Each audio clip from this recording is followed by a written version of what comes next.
안녕하십니까. 형사 전문 변호사 노계상 변호사입니다. 오늘 말씀드릴 부분은 유튜브 89편 강간이나 중강간, 어떤 강력범죄에서의 어떤 성범죄, 경찰 그리고 검찰 조사 중에 기소되기 전에 무혐의 무죄 주장을 계속하는 과정 속에서 고소인분하고 합의를 하고 의사소통을 해서 고소 취하 및 처벌 불원서를 받아서 그 서류를 제출하고 경찰 조사 이후에 그러한 고소 취하 그리고 처벌 불원 확인서를 제출한 이후에 2차 경찰 조사를 받고 그 이후에 검찰에서도 기록이 반환된 그런 사안을 제가 말씀드리려고 합니다. 이 성범죄에 있어서는 증거가 없는 상황에서, 만약에 CCTV나 제3자의 어떤 목격자 이런 부분이 없는 상황에서라면 여자의 진술, 고소인분의 진술이 굉장히 신빙성이 높게 평가될 수 있기 때문에 저로서는 고소인분의 그런 어떤 주장을 반박하는 건 그대로 유지하더라도 피의자, 저희 의뢰인분의 어떤 법적 불안정한 상황을 조금 해소하고 싶었어요. 또 의뢰인분도 그걸 원했고. 그래서 제가 고소인 측의 변호사 분한테 제가 연락을 해서 여러 가지 연락을 많이 했습니다. 왜 이런 사정이 있는지, 그리고 좀 협의를 하고 싶다, 이런 부분을 제가 조금 인간적으로 얘기를 했고요. 제가 직접 찾아가는 과정도 있었고, 전화 통화하는 과정도 있었고, 이메일을 보내는 과정도 있었고, 이런 과정을 거쳐서 결과론적으로 그 고소인 측 변호사랑 협의가 잘 돼서 결국은 사자 대면을 했습니다.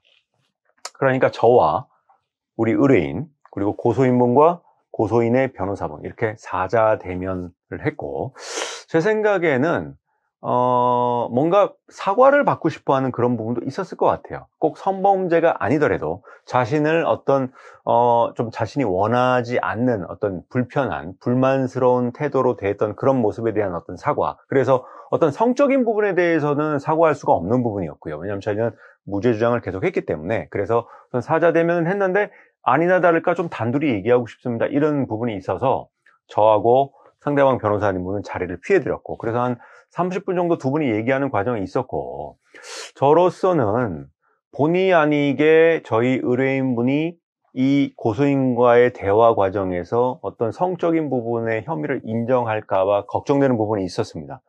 그래서 제가 코칭도 했고요.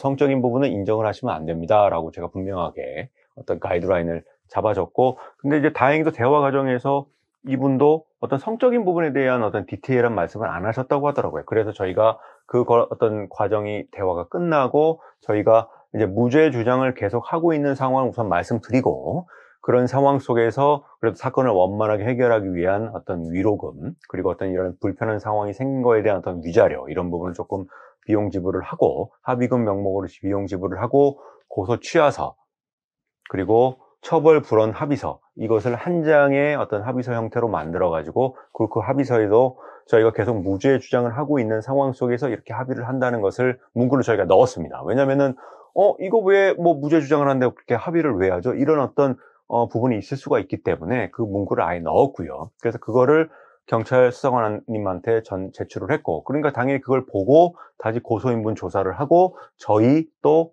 경찰 조사를 하는 거죠. 근데 그 이후에 약간 조금 진술이 좀 안 맞는 부분, 이런 부분을 좀 매칭을 해보고 저희가 변호인 의견서를 제출을 해서 결과론적으로는 불송치 결정이 내려진 그런 업무 사례가 있습니다. 불송치가 됐다고 해서 바로 끝나는 건 아니에요. 불송치가 되어도 기록은 검찰에 올리게 되어 있습니다. 검찰에 올라가면은 이제 90일 내에 이제 결정을 하도록 되어 있어요. 기간은 90일 내에 어떤 검사님께서 기록을 다시 한번 검토를 하고, 경찰이 결정한 불송치 결정에 문제가 없다라고 한다면 이제 혐의 없음이라고 표시를 하면서 기록 반환을 합니다. 그러니까 기록을 다시 반환해서 경찰로 기록이 다시 내려오는 거죠. 경찰로 기록이 내려오면 그 이후에서야 불송치 이유서나 이런 부분을 정보공개 신청을 해서 왜 불송치가 나오는지 좀 더 디테일하게 알 수 있는 그런 과정이 있습니다. 결과론적으로 고소인 분을 조금 자극하지 않는 그런 부분이 있었고, 의사소통을 원활하게 잘 했고, 경찰 조사 이후에 어떤 합의하는 과정, 그리고 무죄 주장을 계속하면서 처벌 불원서를 저희가 받았기 때문에 결과론적으로 2차 경찰 조사 이후에 불송치 결정을 받았고, 검사님도 기록 반환, 혐의 없음 기록 반환을 해주신 사건이 잘 종결된 그런 사안이 있습니다.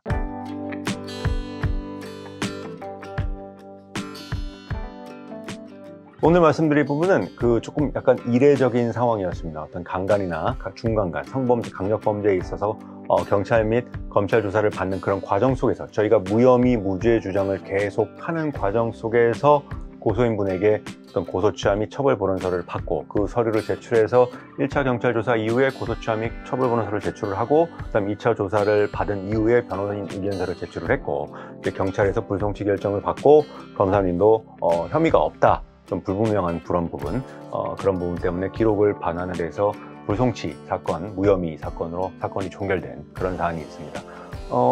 성범죄 관련된 부분은 무죄 주장을 계속하는 과정 속에서 아무래도 원만한 어떤 합의를 위해서 합의를 하는 그런 과정도 왕왕 있습니다. 물론 쉬운 건 아니고 또 고소인분의 어떤 그런 입장이나 상황 이런 것도 다 조율해야 되는데요. 원활한 의사소통을 위해서는 아무래도 경험이 많은 변호사가 협상과 의사소통을 하는 것이 굉장히 중요합니다. 상대방을 자극하지 않고 원활하게 의사소통을 해야 될 그럴 필요성이 있고, 아무래도 경험이 많은 저 같은 이제 형사 전문 변호사분을 통해서 업무 진행을 하시는 것이 조금 위험성을 더 낮추고 안전하게 대응할 수 있는 방법이라고 생각이 됩니다. 도움이 필요하신 분들은 제게 연락을 주시면 제가 알고 있는 범위 내에서 법적인 조력을 해드리도록 하겠습니다. 감사합니다.